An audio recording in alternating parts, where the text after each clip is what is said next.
good evening and welcome to Talk New York. Most people can tell you in a flash what is wrong with Africa's socioeconomic development, but only a few have the courage and are willing to perform a thorough and an in-depth analysis of the problem and suggest tangible and thought-provoking solutions. I have in the studio a group which is doing just that.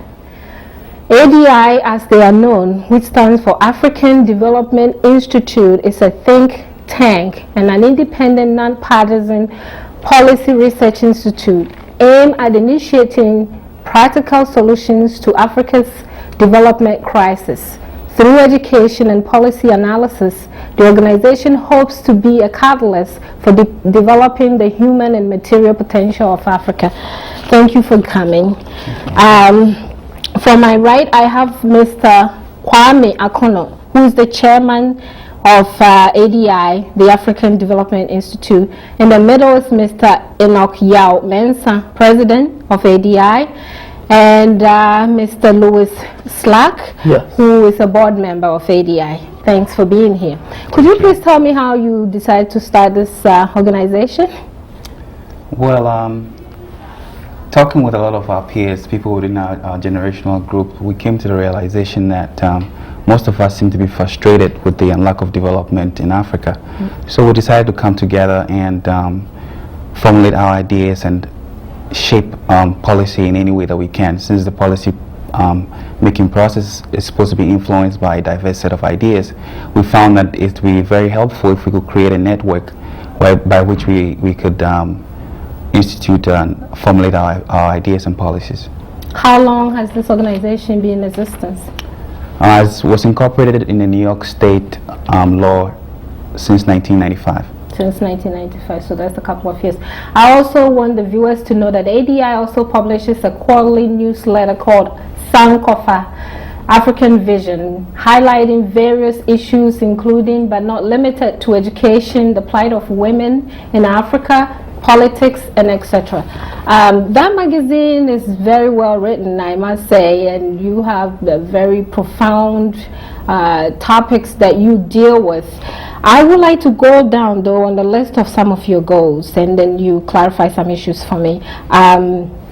One of your goals is that you are convinced that the plight of the world African community can be resolved by concerted and coordinated action. How true is that so far, since you guys incorporated and you've been doing it? How true is that? And please highlight what you mean by concerted and coordinated effort.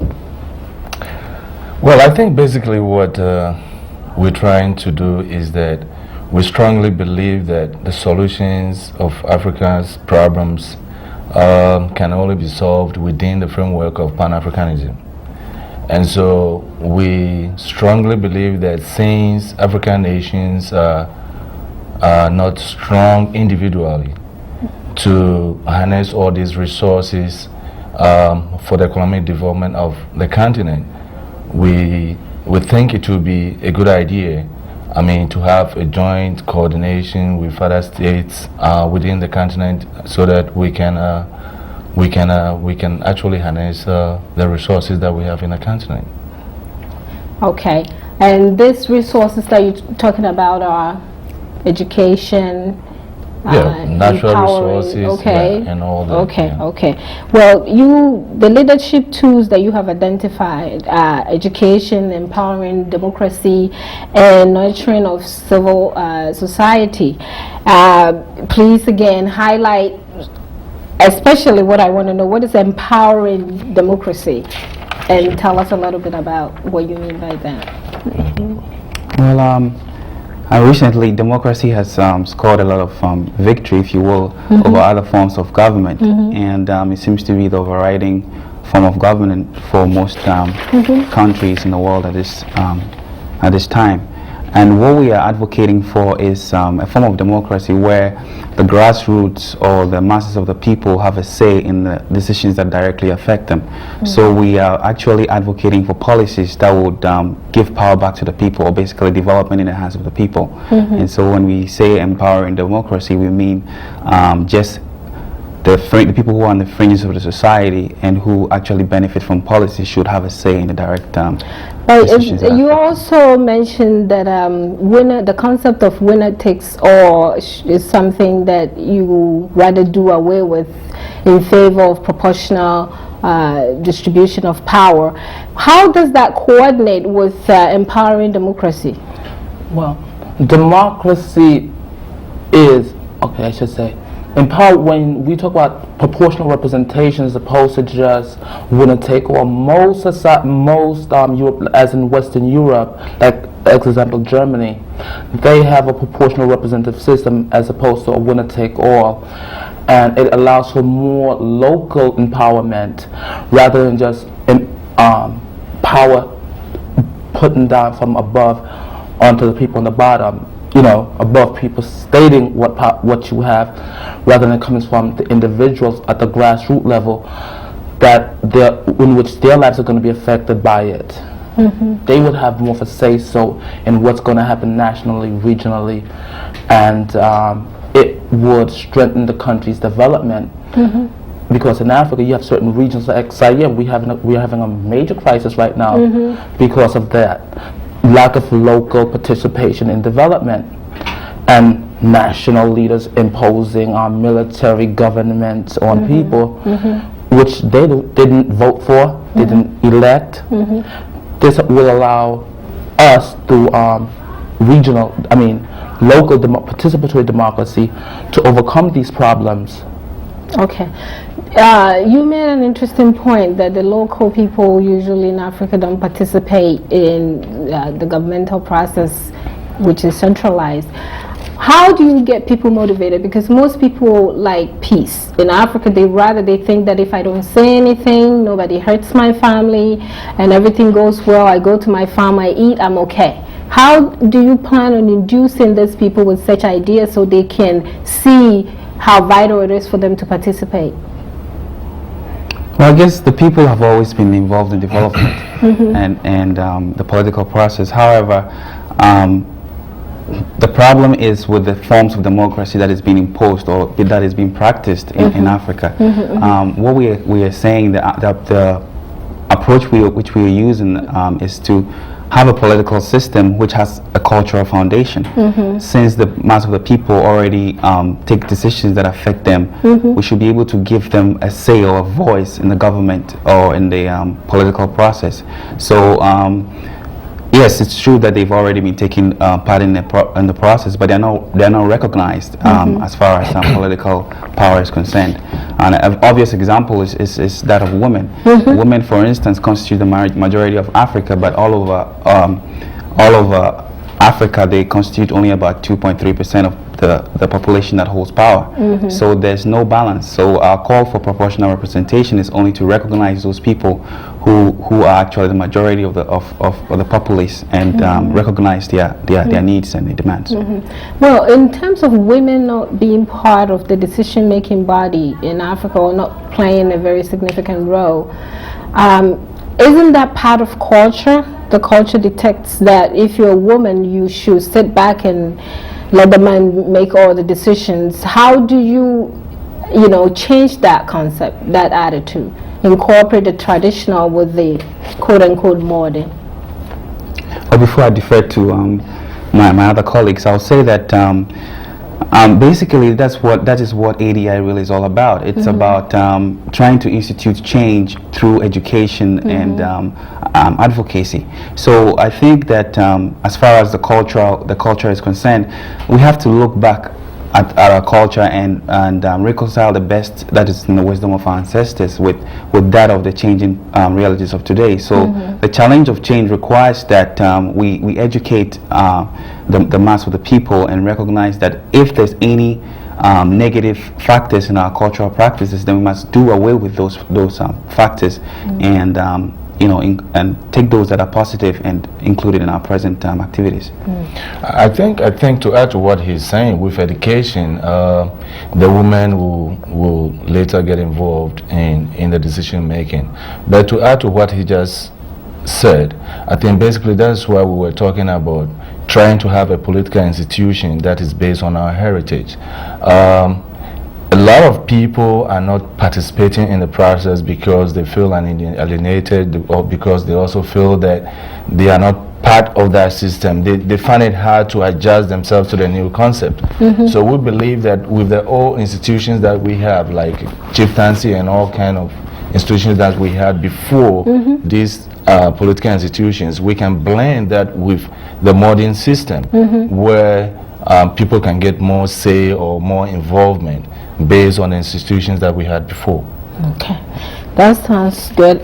I think we hop on the issue of education a little bit. Your most recent magazine dealt, I believe, entirely educational issues, and you had a picture in there of this young boy, student,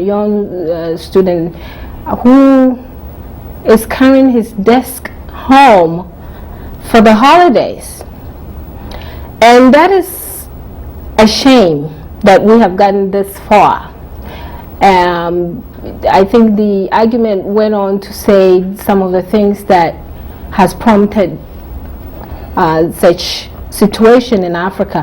How do you see yourself, your organization, or Africa changing this attitude, getting everybody involved for us to see that our most precious, valuable, precious commodity is education, so we should do something there first?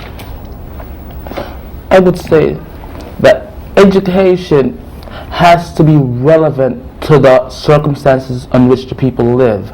For example, you have many countries with universities and they do not have, for example, an extensive primary educational system for people. So therefore, it's not relevant. You're training doctors instead of engineers that can change how the society operates and uplift people.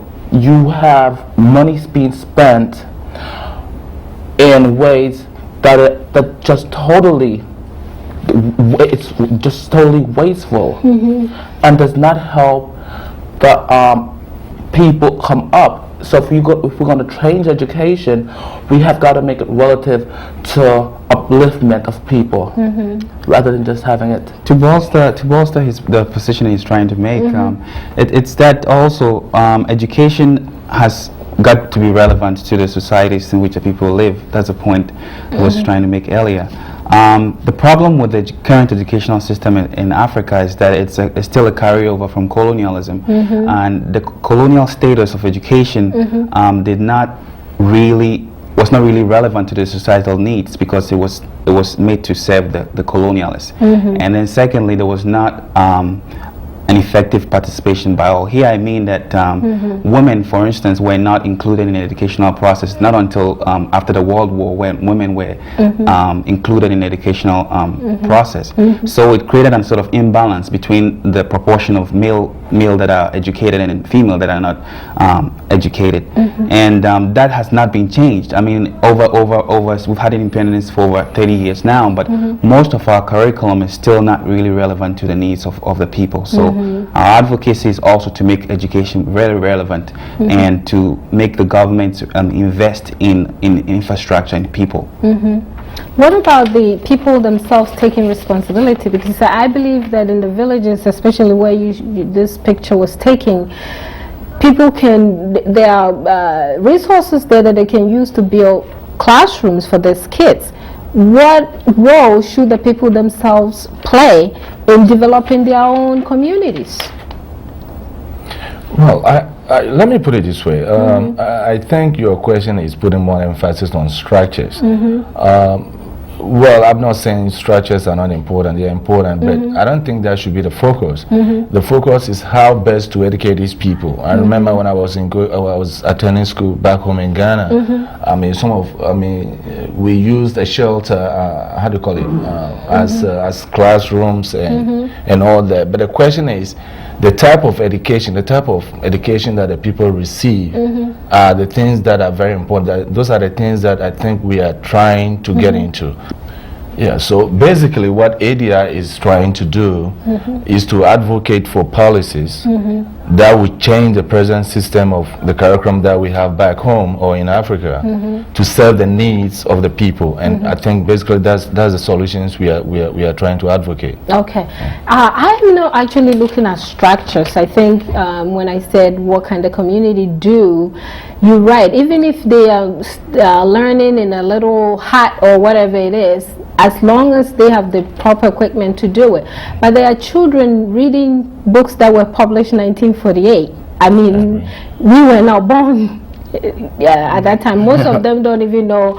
To them, 1948 sounds like a century ago or something. But those are the books that they are using.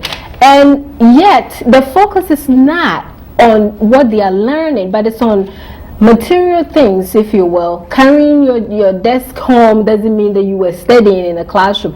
What I'm saying is that the parents, the clergy, everybody in the community, what are they doing to make sure that these children are being properly educated? How should they participate? What would you recommend that they should do to help, restructure the education system at home?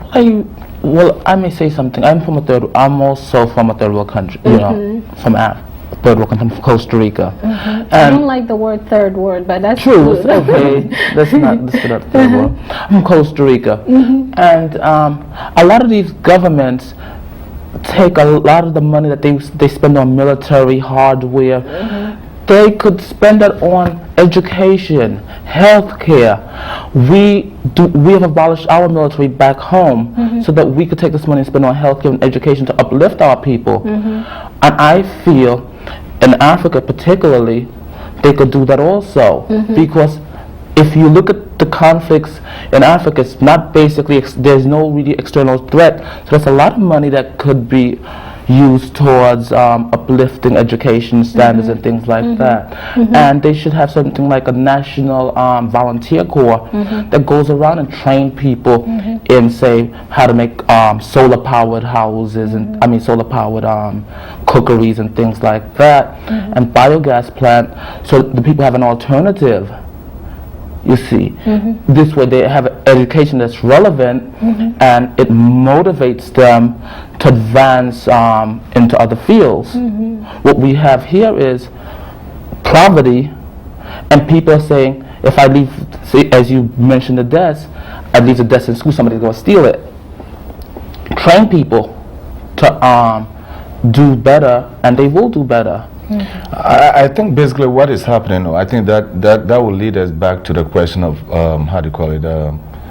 leadership problems. We have all these institutions that you were talking about, the churches and all that. But I think because of lack of leadership, it boils down to who will be able to bring these people together, to let them feel the need, to get involved in helping these children. But I think because of the absence of leadership, things are not working the way they are supposed to go, and that's one of the problems that I think is facing the whole continent. So they need direction, and what can ADI do to help, bring direction to these people? In terms of some of the suggestions that you come out with, are these people your targeted audience, the community people, the clergy, the small-time leaderships?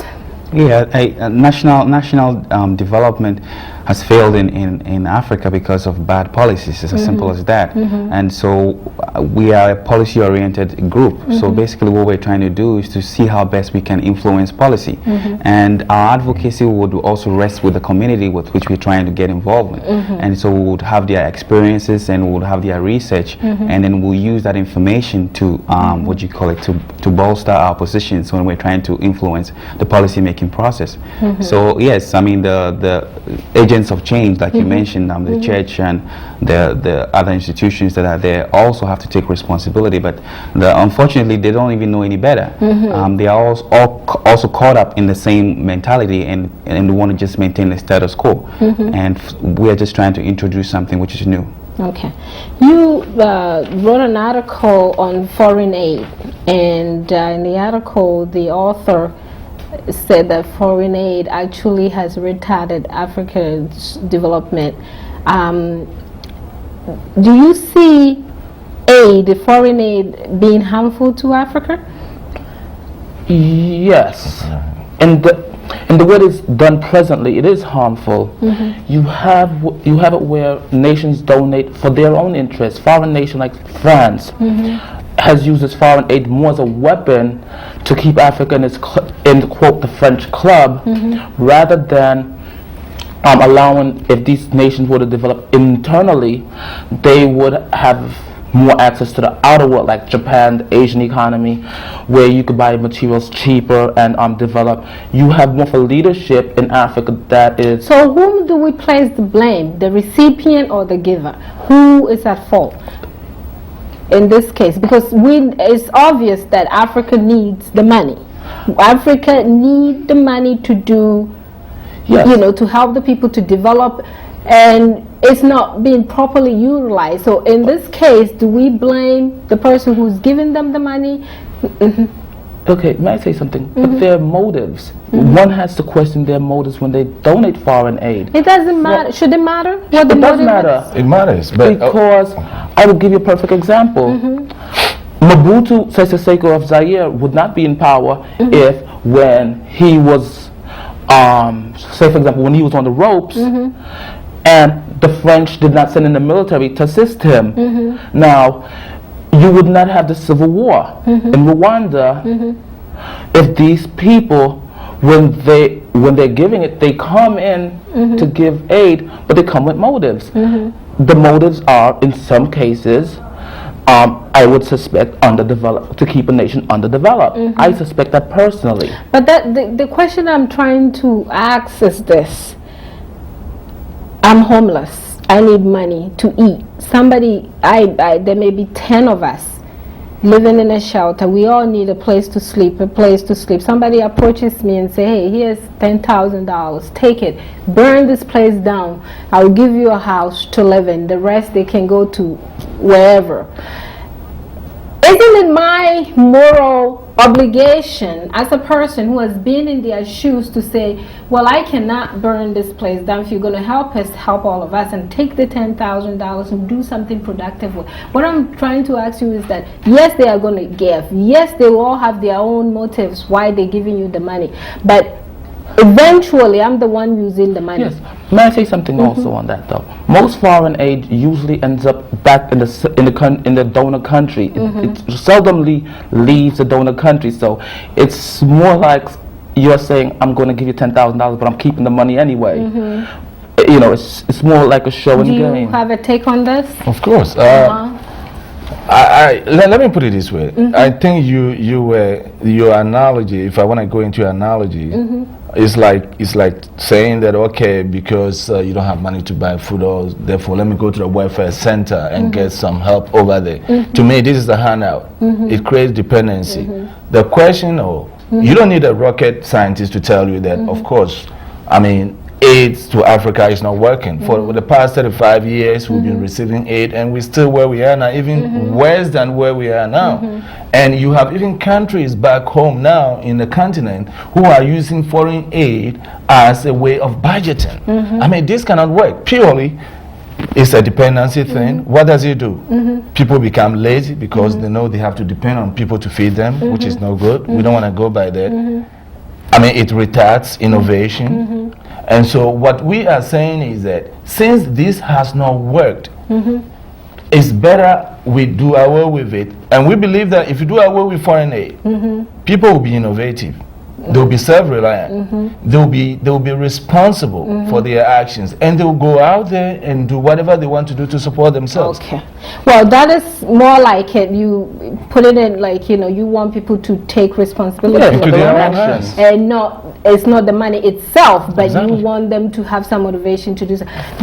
Before we continue, we're almost out of time. I would like to read an article that you wrote about women, the status of women in the world. Let me read this. It said, this problem, I'm not starting from the beginning, but I'm reading it from it. It said, this problem is compounded by the fact that Africans' total fertility rate a measure of the number of live babies a woman will normally have if she endure pregnancy is the highest in the world compared to industrialized nations. Total of 1.2. Africa brothers suffer to a total of anywhere between 6 and 8, meaning an average woman in Africa will have between 6 or 8 children. To demonstrate the gravity of this situation, let us assume that the African woman in her lifetime will bear 7 children, spaced 2 years between each birth, and will breastfeed each child for 4 months. If we take into account the fact that she will live to age 54, then it is evident that she will spend nearly half of her adult life bearing children. This is a staggering statistic that you wrote about compared to African women to European women. How do we change this situation? First of all, our life expectancy is only 54 years, and the man is even terrible. I mean, how do we deal with this issue?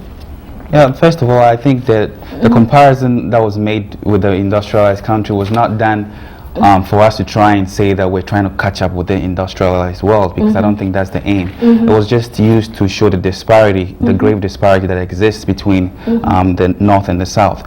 As far as the health status of women in Africa is concerned, what we are saying is that the African woman, first of all, does not live very long. She has one of the lowest life expectancy rates anywhere in the world. And apart from that, she has this high fertility rate. And what makes this very troubling is not just because she's having children, but it's because of the risk of giving birth to children. The risk of giving life. So many African women die just in the process of giving birth to a child. So we're just saying that the risk involved the childbirth, the lack of trained personnel, the lack of pre and postnatal care, the lack of maternal and health care. We're saying the health status of women should be looked in a holistic concept and not just treating it on the surface. I would like to thank ADI for spending this half an hour with me. It was very interesting. Louis Slack, Mr. Yao Mensah, and Mr. Kwame Akonor, thank you very much for being here. If as Africans we do care about our future and the up-and-coming generation, then we must prove it by acting now or forever hold our peace. Determination and perseverance move the world. By thinking that others will carry our burden is a sure way to fail. Africa, your destiny is in your hands, but the choice is really yours. That is so true. Thank you very much for watching. This is Ya Ajimai Okwampahofe. Good night.